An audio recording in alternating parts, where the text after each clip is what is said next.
ঘটনাটি একটি মেয়ের তার জীবনের গল্প, যা একটি হৃদয় বিদারক গল্প।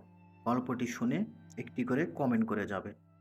যেভাবে লিখেছে সেভাবেই শোনাচ্ছি। আমি মেয়ে, আমার জীবনে আমি সবচেয়ে বেশি পাপ করেছি। আমি জানি না আমার পাপের কোনো ক্ষমা হবে কিনা।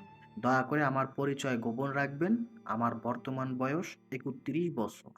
আমার যখন ১৬ বছর বয়স তখন থেকেই আমি পাপ করেছি।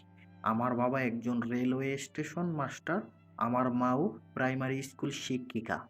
আমি পরিবারের বড় সন্তান। আমি ছোটবেলা থেকেই কেন জানি যে কাজটা নিষেধ করা হতো সেই কাজটাই আগে করতাম।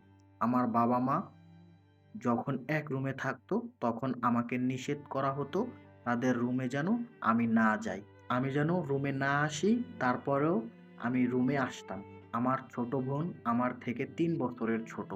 আমি লুকিয়ে দেখতাম আমার বাবা সিঁড়িতে খারাপ ভিডিও দেখতো মায়ের সাথে, তারা ইন্টিমেট হতো।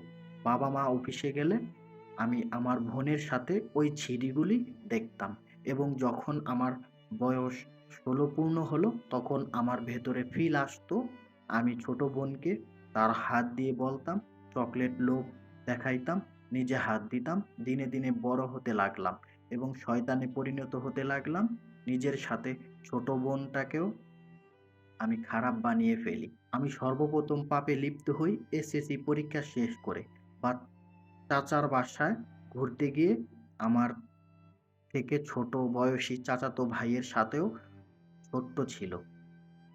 কিন্তু আমি তাকে আমার ইচ্ছামতোই ব্যবহার করেছিলাম এবং ও যখন ওর অনুভূতি বুঝে গিয়েছিল, তখন ও নিজে থেকেই আমার কাছে আসতো। প্রায় ১ মাস যাবৎ আমি ওখানে ছিলাম। সবকিছু করার পরেও আমি একটা ভুল করেছি। সেটা বুঝতাম না যে প্রোটেকশন ছাড়া এসব করা ঠিক না। যে কথা সেই কাজ। আমার পিরিয়ড বন্ধ হয়ে গেল। প্রচুর চিন্তা করতে, করতে খাওয়া-দাওয়া বন্ধ হয়ে গেল। আমি শুকিয়ে গেলাম এবং এক পর্যায়ে এটাই সত্যি হলো আমি প্রেগনেন্ট। অতঃপর বিষয়টা জানাজানি হবার আগেই মা আমাকে ডাক্তারের কাছে নিয়ে যায় এবং প্রয়োজনীয় ব্যবস্থা নেয়। এরপর বাবা-মা আমাকে আর দেখতে পারত না। বাড়ি থেকে এক প্রকার বের করে দিল। আমি পড়ালেখা করার নামে দিনের পর দিন বাড়ির বাহিরে। বাবা কোনোদিন খোঁজ খবর নিত না। মাও তেমন কেয়ার করত না। ছোট বোনটাকে এসএসসি শেষে বিয়ে দিয়ে দেয়। এরপরেই বাবার স্ট্রোক হয়। আমি বাড়িতে আসলেও আমার বাবা আমার সাথে কথা বলত না। আর বাড়ি থেকে বের হয়ে আমি যেন আরো খারাপ হয়ে গেলাম।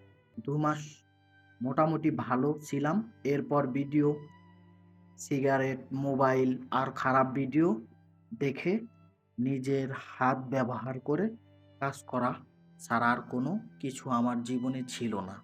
হ্যাঁ, যেটা ছিল সেটা আরো ভয়ানক। কারণ আমি আমার প্রত্যেকটা রুমমেটকে এইসব কাজে লিপ্ত করেছি। তাদের সিনিয়র হিসাবে তাদের দিনের পর দিন সিস্টেমে আমার বেঁধে রেখেছি। বাবা দুনিয়া ছেড়ে চলে গেলেন। মা অনেকবার বিয়ের কথা বলেছেন কিন্তু তখন আর বিয়ে করা হয়নি। কিন্তু জীবনে এই পর্যায়ে আমি ফিল করি বিয়ের দরকার আছে, সরকার সংসারেও দরকার আছে। এইভাবে জীবন চলে না।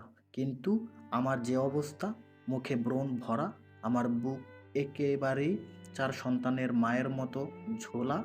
এছাড়াও নিচের অংশ একেবারেই বলার মতো নেই।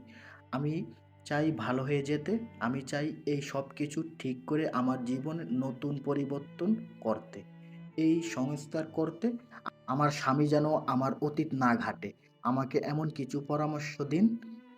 আমি এই পাপের জীবন থেকে মুক্তি চাই।